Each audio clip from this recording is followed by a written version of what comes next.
आज के इस नवनिर्वाचित नवगठित भारतीय जनता पार्टी के पश्चिम बंगाल के प्रदेश कार्य समिति की बैठक में उपस्थित हमारे बहुत ही जुझारू और कर्मशील अध्यक्ष सम्माननीय दिलीप घोष जी, हमारे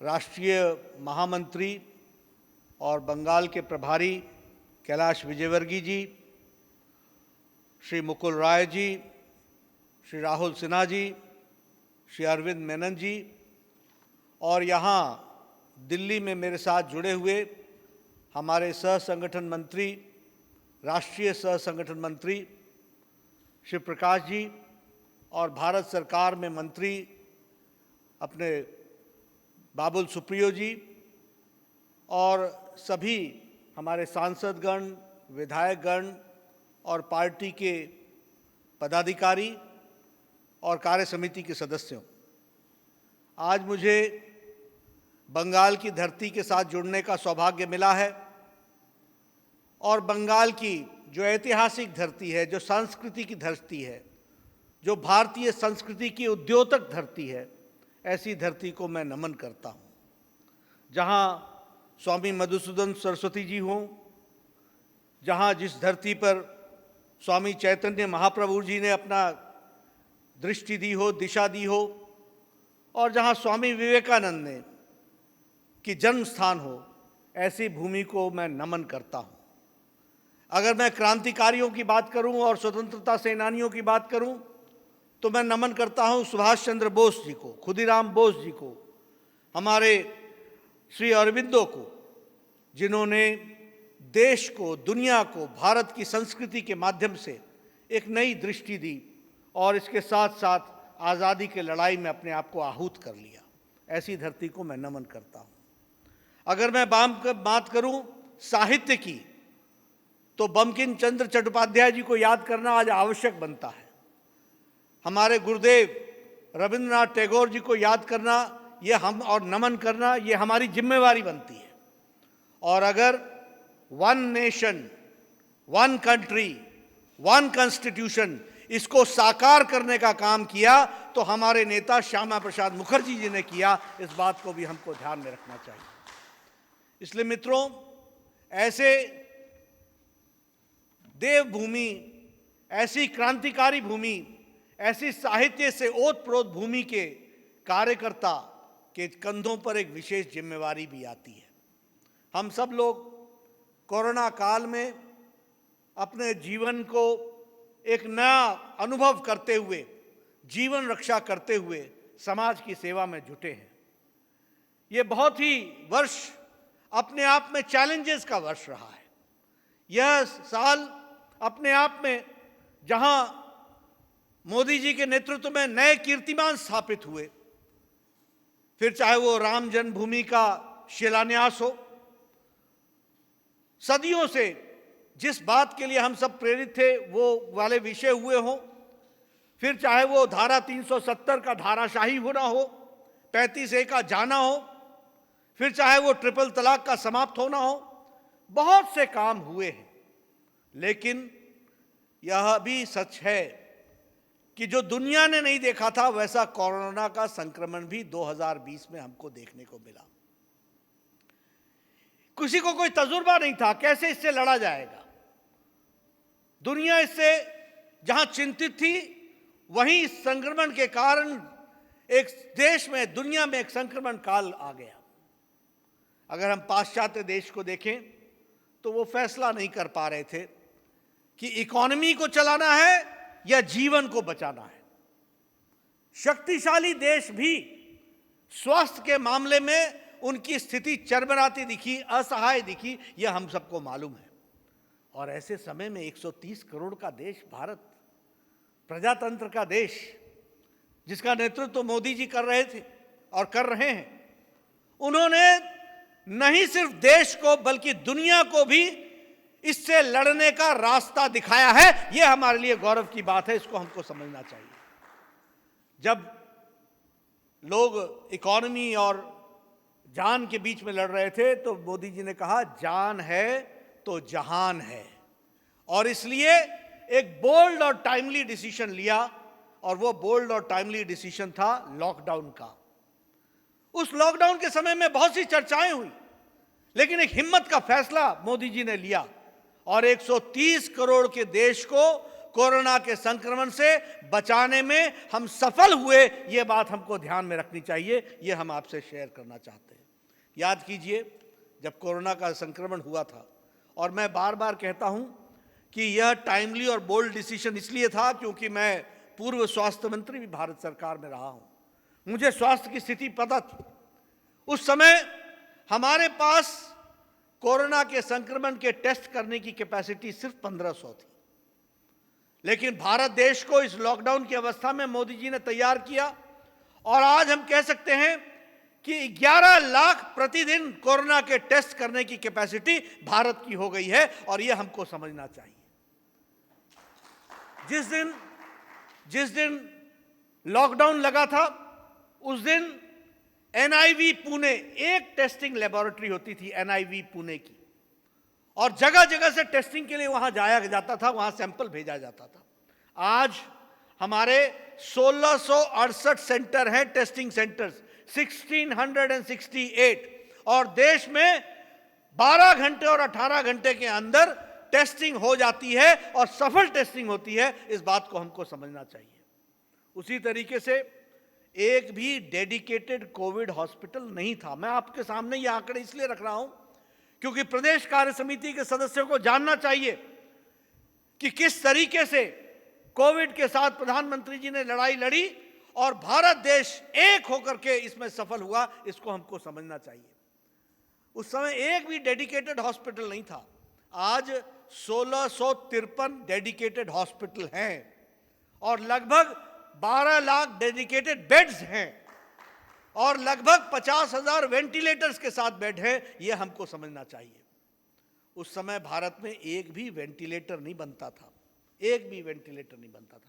आज भारत में 3 लाख वेंटिलेटर्स मैन्युफैक्चर हुए हैं, 3 लाख वेंटिलेटर्स मैन्युफैक्चर हुए। हमारे पास पीपीई किट नहीं था, पर्सनल प्रोटेक्शन इक्विपमेंट का किट नहीं था। आज हमारे पास प्रतिदिन 4.5 लाख पर्सनल प्रोटेक्शन इक्विपमेंट बन रहा है, और यह मोदी जी ने प्रेरित करके देश के उद्यमियों को मैन्युफैक्चर करने के लिए प्रेरित किया, और आज 4.5 लाख पर्सनल प्रोटेक्शन इक्विपमेंट बन रहा है। हमारी रिकवरी रेट आज 77.86 हो गई है, और यह रिकवरी रेट का कारण यह है कि हमारे डेडिकेटेड हॉस्पिटल्स होना, डेडिकेटेड बेड होना, टेस्टिंग फैसिलिटी होना और डॉक्टर्स की ट्रेनिंग के कारण यह हमको यह रिकवरी रेट मिल रही है। यह हमको समझना चाहिए। यह हुआ। इतना ही नहीं, 26 मार्च को प्रधानमंत्री ने गरीब कल्याण पैकेज की घोषणा की। अब यह गरीब कल्याण पैकेज भारत पहला था जिसने कहा कि जान भी बचाएंगे और साथ में भोजन की व्यवस्था भी करेंगे, 2 वक्त की रोटी मुनस्सर भी करेंगे। इस बात की चिंता की गई। आपको याद होगा कि उस समय 1,70,000 करोड़ रुपए खर्च करके 80 करोड़ की जनता को मार्च महीने से लेकर के नवंबर महीने तक 5 किलो चावल या 5 किलो गेहूं और इसके साथ साथ अपने दाल की 1 किलो व्यवस्था, यह भी मोदी सरकार ने की, और यह 80 करोड़ की जनता को नवंबर महीने तक की खिलाने की व्यवस्था की। इसको हमको समझना चाहिए। लगभग 20 करोड़ बहनों के लिए 500 रुपए यानी 1500 रुपए की व्यवस्था की गई, और 20 करोड़ लोगों ने जनधन खाते के माध्यम से अपने खाते में 500 रुपए यानी 1500 रुपए प्राप्त किए। यह हम सबको मालूम है। प्रधानमंत्री किसान सम्मान योजना के तहत लगभग 8 करोड़ 70 लाख किसानों के खाते में 2,000 रुपए पहुंचाने का काम किया। और इतना ही नहीं, इसके साथ साथ 17,000 करोड़ रुपए अभी पिछले जुलाई महीने में रिलीज किया गया ताकि दूसरी किस्त भी उनको मिल सके, और 2,000 रुपए 8 करोड़ से ज़्यादा किसानों के खाते में पहुंचने की व्यवस्था की गई। इसको हमको समझना चाहिए। लगभग 8 करोड़ बहनों के लिए एलपीजी सिलेंडर 3 महीने के लिए 3-3 सिलेंडर की व्यवस्था की गई, ताकि भोजन चल सके और लॉकडाउन की अवस्था में उनका चूल्हा जल सके, इसकी व्यवस्था की गई। इसको हमको समझना चाहिए। यही नहीं, अगर हम आत्मनिर्भर पैकेज की बात करें तो प्रधानमंत्री जी ने जो 20 लाख करोड़ रुपए दिए, जिसमें से 3 लाख करोड़ रुपए एमएसएमई सेक्टर में खर्च होना है। मैं चाहूँगा दिलीप दा और हमारे सांसद इस बात की चिंता करें कि जो एमएसएमई सेक्टर में हैं, जिनको उद्यम खोलने के लिए और उनको फिर से चालू करने के लिए आवश्यक है, उनको लोन सैंक्शन कराने का हमको व्यवस्था करें। लगभग 1,10,000 करोड़ लोन सैंक्शन हो चुका है और बाकी बचा हुआ जो 3 लाख करोड़ में से है वह भी सैंक्शन हो और बंगाल के उद्यमियों को इसका लाभ मिले। इसके लिए भारतीय जनता पार्टी के कार्यकर्ताओं को आगे आना पड़ेगा, ये मेरा आप सबसे निवेदन है। उसी तरीके से हमारे किसान क्रेडिट कार्ड के माध्यम से लगभग 2.5 करोड़ किसानों को जो किसान क्रेडिट कार्ड में जो क्रेडिट देने की व्यवस्था है और बहुत ही जिसको कहते हैं कि कोई इंटरेस्ट के बगैर जो ऋण देने की व्यवस्था है, उसमें भी हम लोगों को अपने आप को आत्मसात करना चाहिए, जुड़ना चाहिए, ये मैं कहना चाहूँगा। लगभग 50 लाख रेड़ी वाला, फेड़ी वाला, ठेले वाला, इनको 10-10 हज़ार रुपये देने की व्यवस्था की गई है। 5,000 करोड़ रुपए की व्यवस्था की गई है। मैं चाहूँगा कि हमारे कार्यकर्ता इसमें आगे आए और आगे बढ़ करके आत्मनिर्भर पैकेज को हम आगे बढ़ाएं। दुनिया ने इस बात को कहा कि भारत पहला देश है जिसने हेल्थ की भी चिंता की है और आर्थिक रोजी रोटी की भी चिंता की है। ये पहला देश है। यूएन के सेक्रेटरी जनरल ने कहा, वर्ल्ड हेल्थ ऑर्गेनाइजेशन के डायरेक्टर जनरल ने कहा कि India and Modi has given the way how to fight the health issues and how to fight the economic issues. ये बात उन्होंने कही। आज हम आत्मनिर्भर भारत की बात कर रहे हैं, तो मैं आपसे निवेदन करना चाहूँगा, वोकल हो जाइए लोकल के लिए। और जब मैं वेस्ट बंगाल की बात करता हूं तो कलकत्ता के जूट आइटम्स, फिर वो सॉफ्ट डॉल्स हों या फिर बटीक हो, उसको हम वर्ल्ड ब्रांडिंग कैसे कर सकते हैं, उसकी हमको चिंता करनी चाहिए। उसी तरीके से पश्चिम मेदिनीपुर में जो पत्ता चित्रा का कार्य है, स्क्रॉल पेंटिंग का जो कार्य है, उसको भी हमको बढ़ावा देना चाहिए। उसी तरीके से पुरुलिया में जो नेचुरल फाइबर है, बबुई ग्रास जिसको कहते हैं, उसको भी हमको बढ़ावा देना चाहिए। और मुर्शिदाबाद का ब्रास और बेल मेटल जो है, उसको भी हमको बढ़ावा देना चाहिए। मित्रों, ये काम भारतीय जनता पार्टी के कार्यकर्ताओं का है कि हम आत्मनिर्भर भारत को, आपदा को अवसर में मोदी जी के सपने को बदलने में अपना योगदान करें, पूरी ताकत लगाएं। ये हमारे को पूरी ताकत लगा करके करना पड़ेगा। हम लोगों ने, भारत सरकार ने मोदी जी के नेतृत्व में वेस्ट बंगाल को काफ़ी कुछ दिया भी है। अगर हम बात करें कोलकाता वाराणसी वाटरवेज का, ये आर्थिक जगत में एम्प्लॉयमेंट का एक बहुत बड़ा स्रोत बनने वाला है। हमको इसके साथ जुड़ने की ज़रूरत है। हमको इसको जनता को समझाने की ज़रूरत है कि कोलकाता वाराणसी वाटरवेज यह आर्थिक क्रांति लाने में और एम्प्लॉयमेंट लाने में एक बहुत बड़ा साधक सिद्ध होगा। ये हमको ध्यान में रखना चाहिए। आपको ध्यान में है कि मोदी जी ने आपको एक all India Institute of Medical sciences दिया है, जिसकी ओपीडी शुरू हो गई है। 1754 करोड़ रुपए की लागत से ये All India Institute of Medical Sciences West Bengal को दिया गया। ये हमको ध्यान में रखना चाहिए। यही नहीं, जब मैं स्वास्थ्य मंत्री था तो मैंने चितरंजन कैंसर सेंटर को 600 करोड़ रुपए दे करके वहाँ के 400 बेड कैपेसिटी इंक्रीज करने की व्यवस्था की है। यह भी हमको ध्यान में रखना चाहिए कि भारत सरकार की ओर से मोदी जी का सप्रेम भेंट इस तरीके से कार्य हेल्थ के इश्यूज को एड्रेस करने के लिए किया गया है। जनधन योजना के तहत लगभग 3 करोड़ 87 लाख अकाउंट्स खुले हैं और जिसमें 500 रुपए जनधन खाते में डालने का काम हुआ है। यह हमको ध्यान में रखना चाहिए। जहां 8 करोड़ उज्ज्वला के गैस कनेक्शंस आए हैं, तो वहीं वेस्ट बंगाल में 90 लाख लोगों को इस गैस कनेक्शन से जोड़ा गया है। उसी तरीके से एलईडी बल्ब्स लगभग 92 लाख मुफ्त बांटे गए हैं और लगभग 479 करोड़ रुपीस का सालाना बिजली की खपत में बचत हुई है वेस्ट बंगाल में। यह भी हमको ध्यान में रखना चाहिए। अम्फान आया था, दुखदाई बात है, लेकिन प्रधानमंत्री जी की ओर से तुरंत 1000 करोड़ रुपए का रिलीफ पैकेज दिया गया और मुझे खुशी है कि भारतीय जनता पार्टी के कार्यकर्ताओं ने पूरी ताकत लगा करके अम्फान के रिलीफ वर्क में अपने आप को झोंका।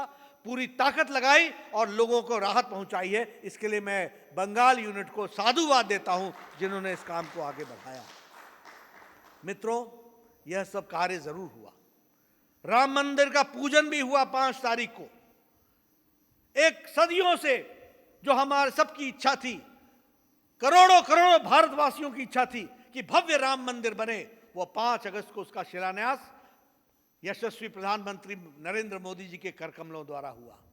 लेकिन दुख के साथ कहना पड़ता है कि 5 तारीख को वेस्ट बंगाल में ममता दीदी ने लॉकडाउन लगा दिया, लॉकडाउन कर दिया। करोड़ों की जो इच्छाएं थी उसको कुचलने का काम किया, उसको रोकने का काम किया।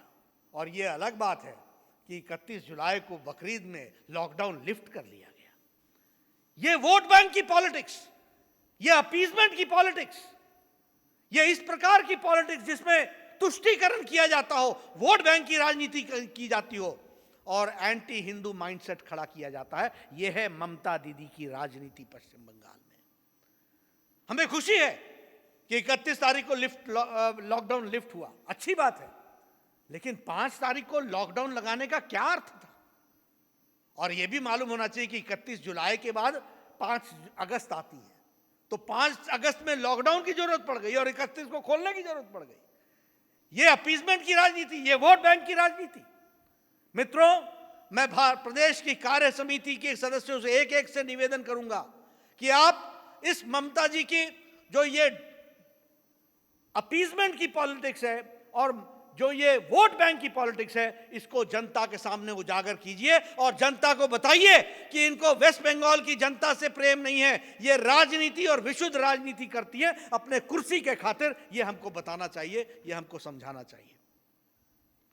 मुझे खुशी है कि भारतीय जनता पार्टी ने वेस्ट बंगाल में एक लंबी यात्रा कम समय में की है। याद कीजिए, 2011 हमारा वोट परसेंटेज 2% था और 2 सीट्स थी और हमारा वोट परसेंटेज 4% था। 2014 के चुनाव में हमारा वोट प्रतिशत, हमें 2 सीटें मिली और हमारा वोट प्रतिशत 18% गया और 19 में हमारा वोट प्रतिशत 40% चला गया, 40% पहुंच गया। बंगाल का आशीर्वाद मिला। मित्रों, इसी गति से हमको चलना है और आने वाले विधानसभा में तृणमूल सरकार को उखाड़ के फेंक देना है। इस बात को हमको ध्यान में रखना है और एक स्वच्छ सरकार, कमल खिलाना है और स्वच्छ सरकार देनी है। इसके लिए हमको काम करना पड़ेगा। इसके लिए हमको, और बंगाल की जनता, ममता जी जान गई हैं कि जमीन नीचे से खिसक चुकी है। जनता पश्चिम बंगाल में कमल को आशीर्वाद देने के लिए तत्पर है। हमें उसके लिए अपने पूरी ताकत लगानी पड़ेगी, यह हम आपसे कहना चाहेंगे। मुझे यह भी खुशी है कि भारतीय जनता पार्टी के कार्यकर्ताओं ने सेवा ही संगठन के माध्यम से और इसके साथ साथ फीड द नीडी प्रोग्राम में बहुत अच्छा काम किया और यह ममता जी के विरोध के बावजूद काम किया। इसके लिए विशेष साधुवाद, आपको विशेष साधुवाद देना चाहूंगा। जिस तरीके से आप लोगों ने काम किया, लगभग 1 करोड़ 6 लाख आपने फूड पैकेट्स बांटे। जब ममता जी के और तृणमूल कांग्रेस के कार्यकर्ता राशन चोरी में लगे हुए थे और राशन को लूटने में लगे हुए थे, तब आपने लोगों के घरों में राशन पहुंचाने का काम किया। आप बधाई के पात्र हैं, आप साधुवाद के पात्र हैं। आपने राशन किट बांटे, 1 महीने का राशन किट मोदी किट के नाम से लगभग कोई 30,000 के आसपास आपने राशन किट बांटे। उसी तरीके से आपने फेस कवर्स बांटे, 31 लाख महिला मंडल को जगाया, उनको एक्टिवेट किया, उनके माध्यम से आपने ये काम किया। आपने लगभग 1 करोड़ 71 हज़ार आपने पीएम केयर फंड में आपने जमा कराए और लगभग 75,000 लोगों को इसमें जोड़ा। इस तरीके से आपने काम किया। संपर्क अभियान में आपने जो वर्चुअल रैली की, उसमें लगभग 1 करोड़ 56 लाख लोग जुड़े। भारतीय जनता पार्टी के सभी कार्यकर्ताओं को मैं साधुवाद देता हूं, जिन्होंने ये काम किया और इस तरीके से सफलता हासिल की। मित्रों, मुझे दुख के साथ कहना पड़ता है कि पश्चिम बंगाल की जनता को मुख्य धारा में शामिल होने में ममता दीदी रोड़ा अटकाती हैं और ममता दीदी उनके रास्ते में जो अच्छे सुविधाएं मिलनी हैं उसके बीच में रोड़ा बनती हैं। ये हमको समझना चाहिए। आयुष्मान भारत 5 लाख रुपए का सालाना कवर किसको मिलता है? गरीब, रेड़ी वाला, फेड़ी वाला, रिक्शे वाला, ऑटो रिक्शे वाला, घर में मेड सर्वेंट, रैग पिकर, जो कूड़ेदान में से रैग्स पिक करते हैं, ऐसे लोगों को मोदी जी ने 5 लाख का सालाना हेल्थ कवर दिया, गंभीर बीमारियों से लड़ने के लिए दिया। लेकिन पश्चिम बंगाल में ऐसी संख्या 4 करोड़ 57 लाख है, 4 करोड़ 57 लाख है। इस 4 करोड़ 57 लाख लोगों को वंचित रखने का काम ममता जी ने किया है। उनको स्वास्थ्य पहुंचाने में रोड़ा बनी है, रास्ते में रोड़ा बनी है, और वह उनको स्वास्थ्य की सुविधा से वंचित रख रही हैं। एक नहीं, 3 साल हो गए आयुष्मान भारत को शुरू हुए, 3 साल से वंचित रखा है 4 करोड़ 57 लाख की जनता को। यह हमको समझना चाहिए। आने वाले विधानसभा के चुनाव में मुद्दा बनाना चाहिए, लोगों को बताना चाहिए कि तुम्हारा हक जो मोदी जी तुमको देते हैं, तुम्हारे हक को रोकने का काम ममता दीदी की सरकार कर रही है, यह समझना चाहिए। और गरीब लोगों का स्वास्थ्य की सेवा लेने से वंचित रख रहे हैं, इस बात को हमको बताना चाहिए। प्रधानमंत्री किसान सम्मान निधि 2000 रुपए की किश्त 8 करोड़ किसानों को देने का नजरिया, मैं पश्चिम बंगाल से पूछता रहा कि ये तो बता दो कि कितने करोड़ किसान हैं जिनको मोदी जी ने पहुंचाना है।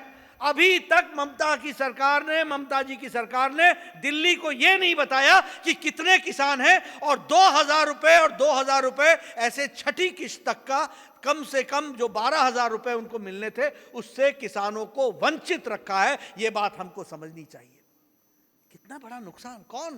किसान बेचारा, जो बीज खरीदेगा, जो फर्टिलाइजर खरीदेगा, जो अपने अनाज को उन्नत बनाने के लिए काम करेगा, उसको 2000 रुपए देने का साल में जो 3 किश्तें देने का काम था, उसमें भी रुकावट करने का काम पश्चिम बंगाल ने किया है।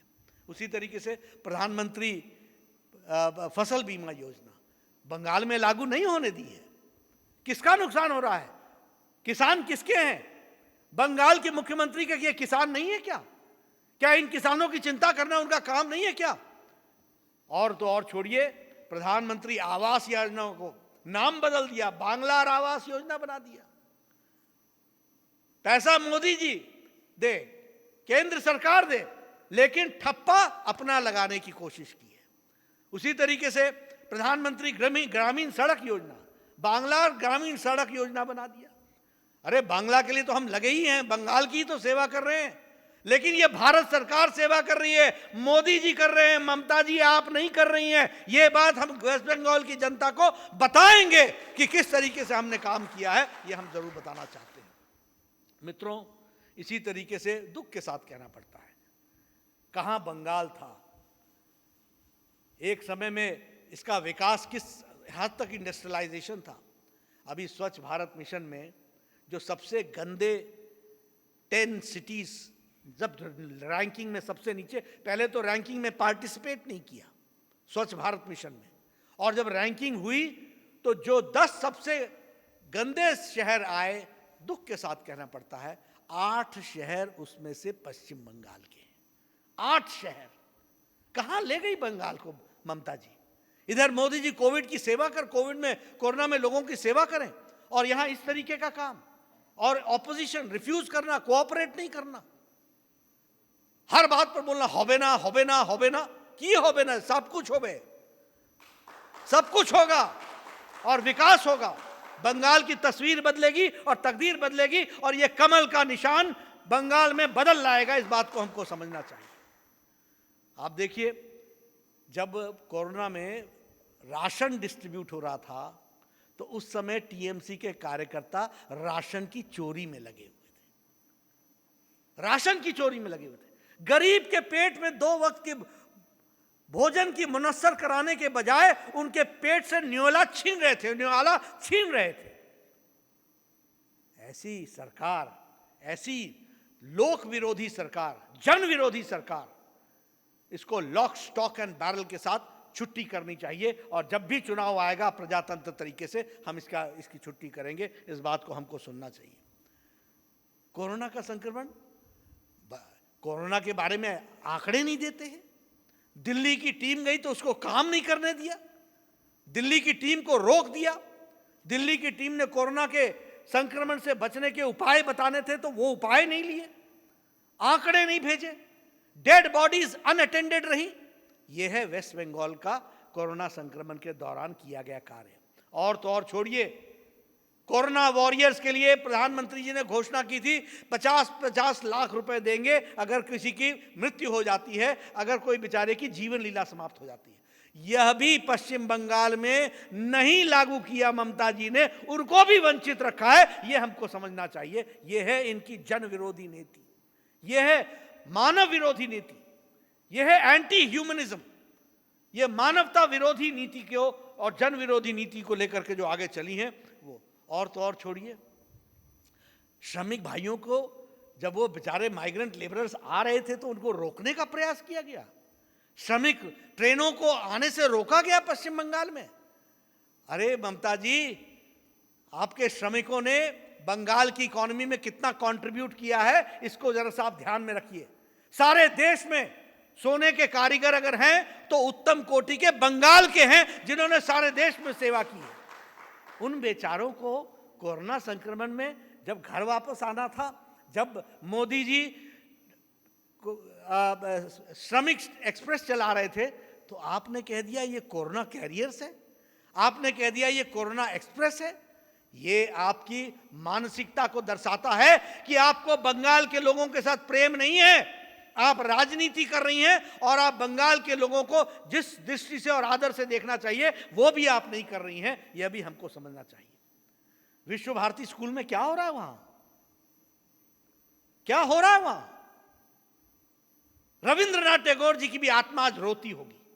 रविंद्रनाथ टैगोर जी की भी आत्मा को देखना होगा कि किस तरीके से, जिस तरीके से उन्होंने विश्व भारती स्कूल को खड़ा किया था, जिस तरीके से उस विश्व भारती स्कूल का जो विषयों को आगे बढ़ाने का सपना था, आज उसका क्या हाल हो गया है। लैंड माफिया और टीएमसी के कार्यकर्ता वहां भू माफिया के साथ मिलकर के राजनीति को चलाने का और चमकाने की कोशिश कर रहे हैं। बंगाल की जनता, पढ़ी लिखी जनता, जिसने देश को दृष्टि दी है, वो कभी आपको माफ नहीं करेगी। यह भी हमको ध्यान में रखना चाहिए। Cut money and TMC money. और ये नारदा स्टिंग ऑपरेशन में आपके लोगों से पता चला है कि आपकी क्या मानसिकता है बंगाल के लोगों को देखने की, कैसे लूटा है आपने दोनों हाथों से बंगाल को। और पॉलिटिक्स ऑफ क्रिमिनलाइजेशन, ये जो पॉलिटिक्स को राज्य के सहारे क्रिमिनल माध्यम से लोगों की आवाज को बंद करने का आपने जो काम पकड़ा है, याद रखिएगा चुनाव में बंगाल की जनता उठेगी और बंगाल अपनी आवाज देगी और आपको घर बैठाएगी और भारतीय जनता पार्टी को आगे लाएगी। यह हमको समझना चाहिए। 100 से ज्यादा कार्यकर्ता मारे गए हैं। ये जंगल राज नहीं तो और क्या है। मैं गया था, मैंने वहां पर उनका तर्पण किया है।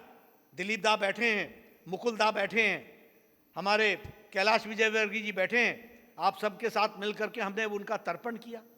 100 से ज्यादा कार्यकर्ता। दुख होता है। और ये जो अपने आप को डेमोक्रेसी के चैंपियंस कहते हैं, इनकी आवाज नहीं निकलती इन बातों पर। 100 से ज्यादा कार्यकर्ता मर गए, जिनकी जीवन लीला समाप्त हो गई।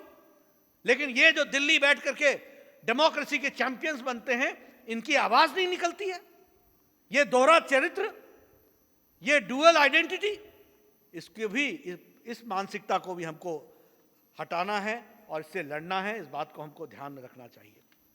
मित्रों, हमारे भारतीय जनता पार्टी का कार्यकर्ता मां दुर्गा की शक्ति को लेकर के आगे बढ़ेगा। गांव-गांव में जाना है, बूथ पर काम करना है, व्हाट्सएप ग्रुप्स खड़े करने हैं।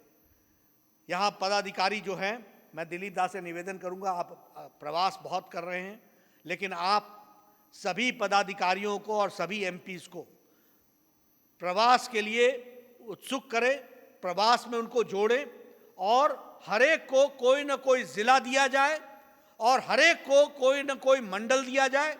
हरेक पदाधिकारी कम से कम 5 या 7 मंडल का प्रवास करे, वेरिफिकेशन करे शक्ति केंद्र का, ग्राम केंद्र का, वेरिफिकेशन करे बूथ का, और हर बूथ पर व्हाट्सएप ग्रुप खड़ा होना चाहिए और 3 तरीके का कंटेंट डालना चाहिए। मैं देख रहा हूं, मुझे स्क्रीन पर अहलुवालिया जी भी दिख रहे हैं, सोशल मीडिया में बहुत एक्टिव रहते हैं, इनसे पता कीजिए। एक नेशनल कंटेंट डालना चाहिए, एक कंटेंट हमको डालना चाहिए स्टेट का, जो स्टेट में कार्यक्रम नहीं हो रहे हैं, और एक हमको रीजनल कंटेंट डालना चाहिए जो स्थानीय समस्याओं का, और हर 15 दिन पर हमको कोई अच्छा कंटेंट क्रिएट करके डालना चाहिए। कल प्रधानमंत्री मोदी जी ने हमारे जो रेडी वाले हैं उनको जो व्यवस्था दी गई है और जो 5,000 करोड़ रुपए बांटा जा रहा है, उसमें से 1 लाख करोड़ लोगों को वो धन बांटने के व्यवस्था में प्रधानमंत्री मोदी जी ने अपना योगदान भी किया और साथ में वक्तव्य भी दिया है। ऐसे कंटेंट को हमको डाल करके बूथ तक के कार्यकर्ताओं को जागृत करना चाहिए। उसी तरीके से जो मैंने आपको बताई, आयुष्मान भारत लागू नहीं है, प्रधानमंत्री किसान फसल योजना लागू नहीं है, प्रधानमंत्री किसान सम्मान योजना लागू नहीं है, ये सारी बातों को कंटेंट में डाल करके आपको व्हाट्सएप ग्रुप के माध्यम से गांव के अपने कार्यकर्ताओं को बताना चाहिए। उसी तरीके से जो रीजनल समस्याएं हैं, उन रीजनल समस्याओं को भी आपको उनको बताना चाहिए, उनको उजागर करना चाहिए और एक्टिवेट करना चाहिए। मित्रों, मुझे बहुत भरोसा है पश्चिम बंगाल के कार्यकर्ताओं पर। मुझे मालूम है विपरीत परिस्थिति में भी लड़ने की ताकत आप में है। आप लड़ रहे हैं, सारा देश आपके साथ खड़ा है, सारे देश के कार्यकर्ता आपके साथ खड़े हैं, और हमको इस बार के विधानसभा में सफलता हासिल करनी है। मेरा आप सबसे निवेदन है कि आप पूरी ताकत लगाइए, पूरा देश आपके साथ खड़ा है। बहुत जल्द मैं भी आपके बीच में आऊँगा। आज कोरोना के कारण मुझे आपके साथ वर्चुअल रैली में मुलाकात करने का मौका मिल रहा है। इच्छा तो मेरी थी, और लॉकडाउन होने के पहले मुझे कार्यकारिणी समिति के सदस्यों के साथ मिलने का मौका मिला था। शायद वो 4 मार्च की तारीख थी जब हम आपके साथ मिले थे। 4 या शायद 1 मार्च थी या 2 मार्च थी, ऐसी तारीख थी जब मैं आपके साथ मिला था। कलकत्ता में रात को हम बैठे थे और वहाँ अमित शाह जी भी, गृह मंत्री जी भी उपस्थित थे, तब हमारी आपकी मुलाकात हुई थी। उसके बाद मैं इस नवगठित कार्य समिति के साथ पहली बार मिला हूँ। मुझे पूरा विश्वास है आपके 18 सांसद जीत करके आए हैं, अगली बार आपने बाजी मारनी है, पूरी ताकत लगाइए। ये 40% को 50% वोट शेयर में बदलना है। इसके लिए हम संकल्प लें और अपनी योजनाओं को आगे बढ़ाएं, यही मुझे आपसे कहना है। आपने मेरी बात सुनी, आपका बहुत बहुत धन्यवाद। जय भारत, जय बंगाल।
राजनीति के ऊपर, पश्चिम बंगाल में समस्याओं के ऊपर और सांगठनिक व्यवस्था को किस तरह से बूथ पर पहुंचाया जाए, हर लोगों की अकाउंटेबिलिटी रहे, और इस मार्गदर्शन को अगर हम सही मानों में नीचे के स्तर पर ले जाएं तो वो दिन दूर नहीं जो पश्चिम बंगाल में ये अत्याचारी ममता बनर्जी की जो शासन है वो खत्म होगी। हमारे मंच पर उपस्थित हमारे जिला के, हमारे राज्य के प्रेसिडेंट दिलीप दा उपस्थित हैं।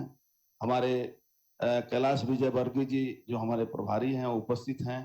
हमारे अरविंद मेनन जी, हमारे सुब्रतो दा उपस्थित हैं। दिल्ली में भी हमारे मुकुल दा यहाँ उपस्थित हैं। हमारे दिल्ली में बाबुल सुप्रियो दा भी उपस्थित हैं। सारे लोग जो हमारे दिल्ली से लेकर यहाँ तक सभी लोग जो इस सभा में उपस्थित हैं, सभी लोगों को मेरा हार्दिक हार्दिक नमन है, और विश्वास है कि हम सभी लोग आपके जो मार्गदर्शन आपने दिया है उस पर कार्य करते हुए इस शासन को, जिसको कुशासन कहना भी कुशासन का अपमान करना होगा, इस कुशासन को जो पश्चिम बंगाल में ममता बनर्जी के नेतृत्व में चल रहा है, इसको हम इस चुनाव में ऐसे जगह पर पहुंचा देंगे जहां फिर कभी ममता बनर्जी जैसी व्यक्तित्व जो राजनीति के नाम पर कलंकित करती हैं पूरे बंगाल नहीं पूरे देश को, उससे हमें मुक्ति मिले। आपका मार्गदर्शन मिला, इसके लिए आप हार्दिक अभिनंदन, नमस्कार और हमारा भारत माता की जय। भारत